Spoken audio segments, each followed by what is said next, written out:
Yo, what is going on, everybody, and welcome back to the channel. So on this video, I'm basically gonna go over how much it takes to start an actual Amazon FBA business. All right, because I know I get questions about this here and there, and oftentimes I kind of hate this question because the answer, my reply to it is almost like an MLM pitch type of thing. Like when they tell you to join, they'll tell you to start with, however much money you can or whatever. And that's the honest truth. Like, if you ask me how much it's gonna take to start this business, that's basically gonna be my answer: is how much can you afford to lose, at least up front, right? Okay, so like me, I mean, if you watch my content for a while, you already know my story. I started with $1,000. Half of it went into supplies, not even software, even mainly supplies in the LLC. Then the other 500, products sourcing. So I mean, honestly, if you can, like, possibly can, I would start with at least minimum $500 at the least. Okay, if you can afford to, and you're comfortable with starting that much, then start with 500 at least. Because I get it. When I started, you're hesitant to start with any amount of huge money because, I mean, you work for that money. It's your money. You're afraid to lose it. That's totally understandable. I was in that same position myself too. Okay, I remember when I threw that 1,000, I was like, man, what if I lose this and stuff? Like, I wasn't thinking about the pros. I was just thinking about the cons. And that's something that a lot of you, when you're starting a business, not even just Amazon, just in general, you have to think about, the positives. Like, what are you gonna get out of it versus what you're not gonna get out of it. So, just a little mental thing that's right there. Just, think about that. But yeah, if you can, $500.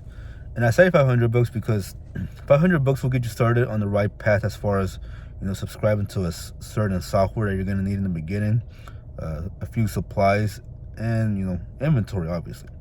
Now, if you can afford to save up $500 to start this business, and you can only put like 100 or $200, then don't even worry about software in any way whatsoever. Okay, just make your seller account and start just scanning or looking up for products and start selling stuff. Okay, because software is the last thing you want to be spending on if you're on a tight budget. Okay, and you don't want to waste like $80 on software right away if you're only starting with $100, because then you're left with $20 to actually flip, right? So that's a terrible way to go about it. But yeah, if you're starting with a tight budget, just stick strictly to inventory. Okay, the rest, worry about it later. Like keeping track of profit and losses. Do spreadsheets. Google spreadsheets to do that. And repricer and all that. Don't even worry about none of that crap. Just start selling something and get your first, 10 items sold. Then once you get the hang of it and you're more comfortable, and if you can afford to, then add a little bit more money down the road. Okay, add an extra 100, 200, 500. Like I said, I understand the struggle with coming up with the money. So yeah, don't think you need to start with a huge amount of money, because that's not really true. I mean, it depends on the business model as well. But for most beginners, better yet, for 100% of beginners, do not start out with a huge amount of capital going into wholesale or private label. Okay, because if you know absolutely nothing about this business model and you've done little research and you're going in with $10,000, I guarantee you're gonna lose about 8,000 of that $10,000. Okay, so please don't do that.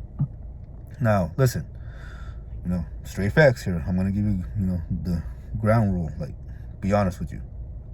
The more you do start with, though, will determine how fast you scale. So if you can start with 1,000, 5,000, 10,000, you're gonna scale way much faster than someone who starts with $100. I mean, it's just the honest truth, because it's just more money. And that's the thing about this business model, is that it's really all about money. How much can you really start with? Obviously, if you have more, you'll scale more.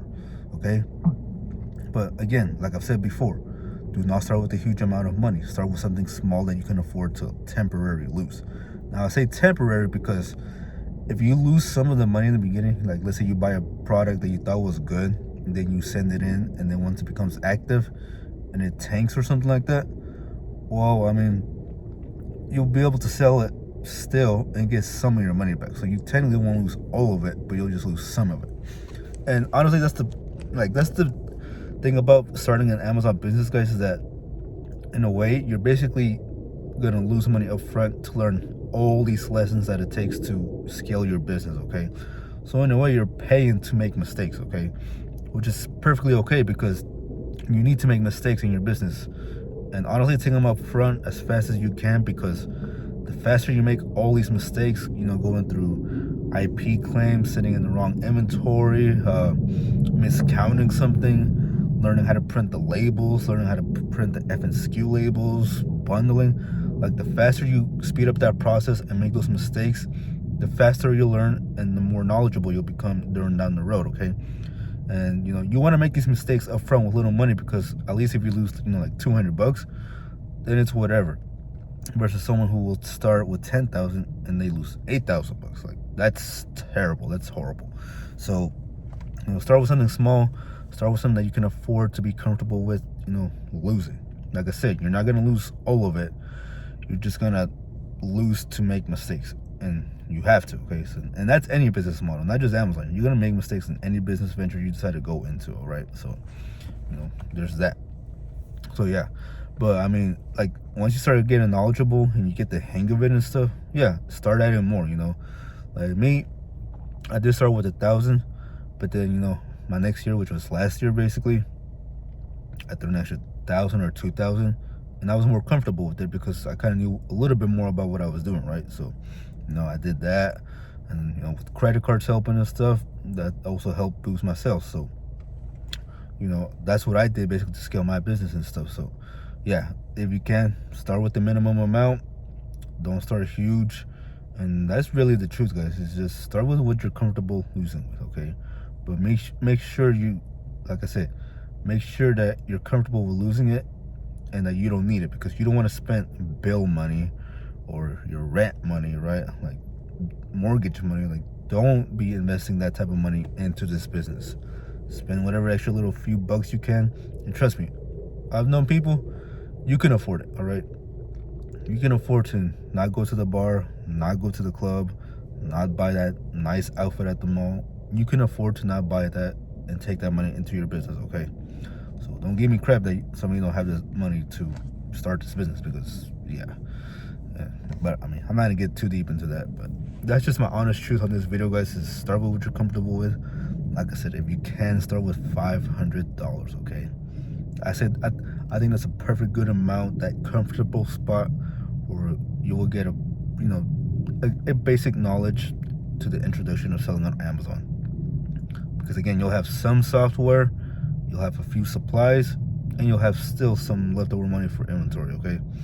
As far as forming an LLC, S Corp, or whatever, that's really optional to you guys. Personally, I say I wouldn't do it from the jump if you're not 100% sure about this business model. Me, I did it because I knew this is exactly what I was gonna do. I told myself I'm gonna spend the $300 to file my LLC here in Texas, and I'm gonna go all in on it. And here we are 2 years later, right? Full time, making it happen. Just trying to scale now to 7 figures, hopefully. So yeah, I mean, again, that part is going to be totally up to you guys. So I'm not going to tell you to do it or don't do it. Go with your options, see what you have, and just learn the business model and see if you're comfortable with it. I mean, a lot of people, they get into this thing and they're going to make a huge amount of money and stuff, which you can, but they don't think about the actual work that it takes to make that money. Like, this business is a lot of hands-on type of stuff. And if you're not the type of person who's used to that type of work, you're probably not gonna like it. Like, if you're used to being in an office desk type of job, just sitting there on a computer all day, you might like the Seller Central aspect of it, doing the little software and stuff, but you're not gonna like the actual prep and the actual sourcing, all that good stuff. Like me, I still have to pick up some of my reprints driving around, just because it's hard to get a wholesaler right now because of supply chain issues and stuff to actually open me an account. So I have to drive for some of this. So you have to think about those type of things too. I know some people do OA and drop shipping and stuff, and I do some of it too, don't get me wrong. But yeah, guys, I mean, that's just really it. I didn't really try to extend this to 10 minutes basically, but hopefully stuck to the end. Like I said, $500 if you can, 1,000, even more, but just make sure you get the knowledge you need up front, learn mistakes, and you should be okay going into this business. All right. So with that being said, guys, I'm gonna let you guys go. Be sure to smash that like button. Also hit subscribe if you haven't, and drop a comment down below. Later.